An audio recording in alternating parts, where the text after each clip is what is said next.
Good morning, class! Welcome to our virtual classroom. Today's lesson is all about identifying and describing triangles according to their sides and angles.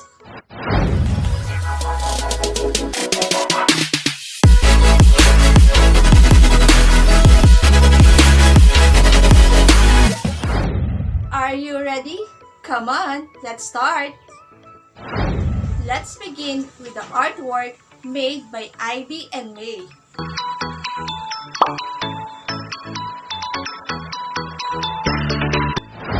They divided the art paper by putting lines from the corner to the side and from side to corner until different shape of triangles appears.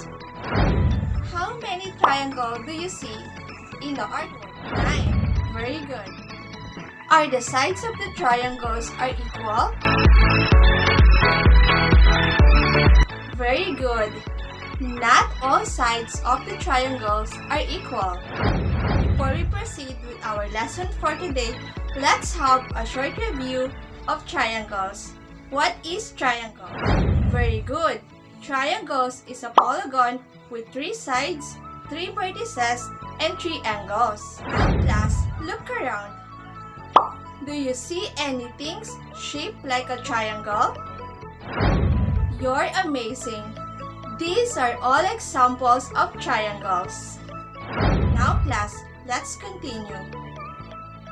A triangle is a line segment that joined by 3 non-collinear points, or the point which do not lie on the same straight line.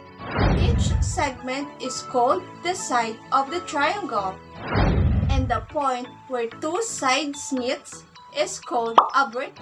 A triangle is named by writing the vertices in any order. The triangle here is triangle ABC. The segments are the sides of the triangles, denoted by AB, BC, and CA in the example.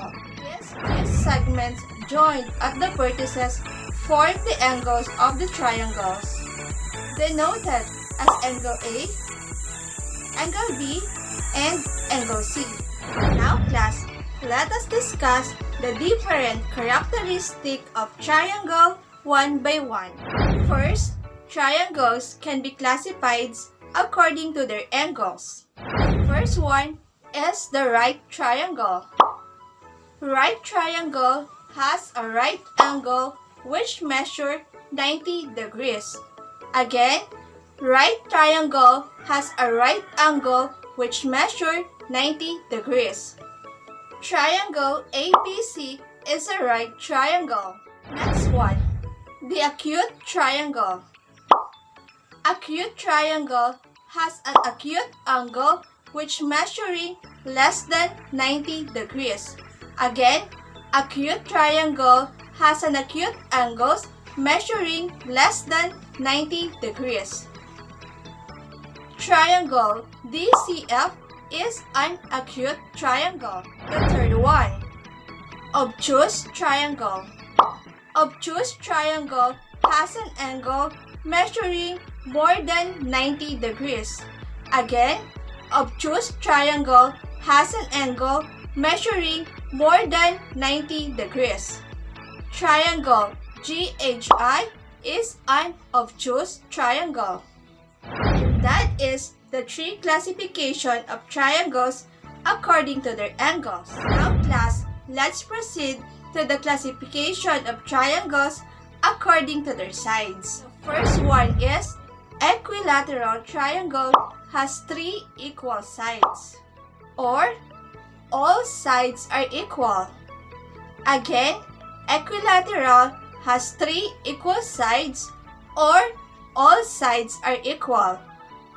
Triangle ABC is an equilateral triangle. Next one is the isosceles triangle.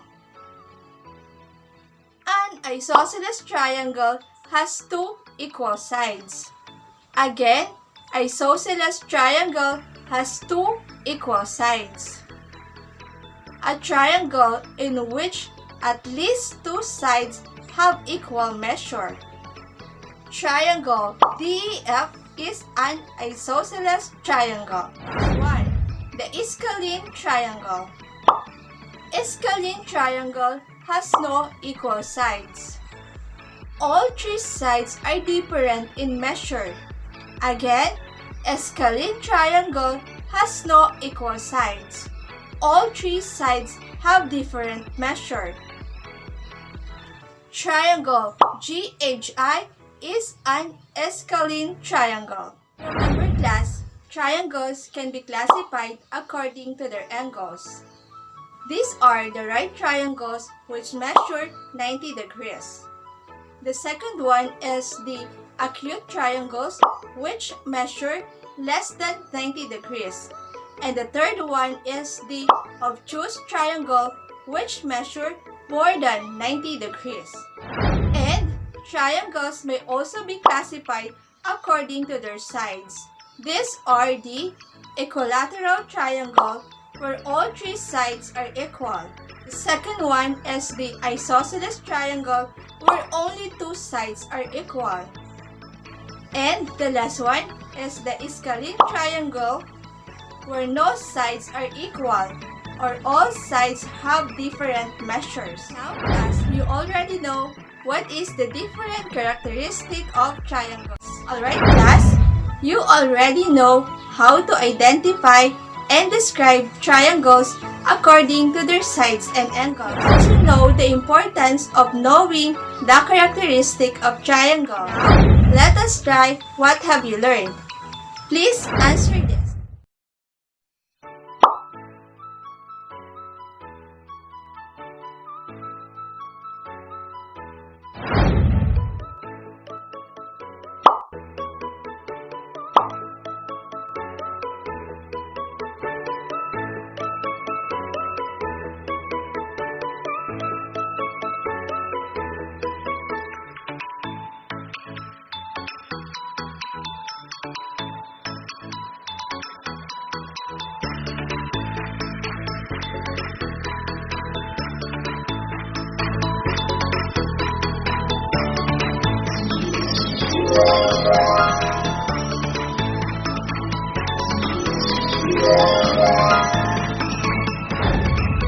Did you get a perfect score? Wow, you're so amazing! And that is our lesson for today. I hope you learned something. Thank you for watching. Keep safe everyone. God bless us all. Bye-bye.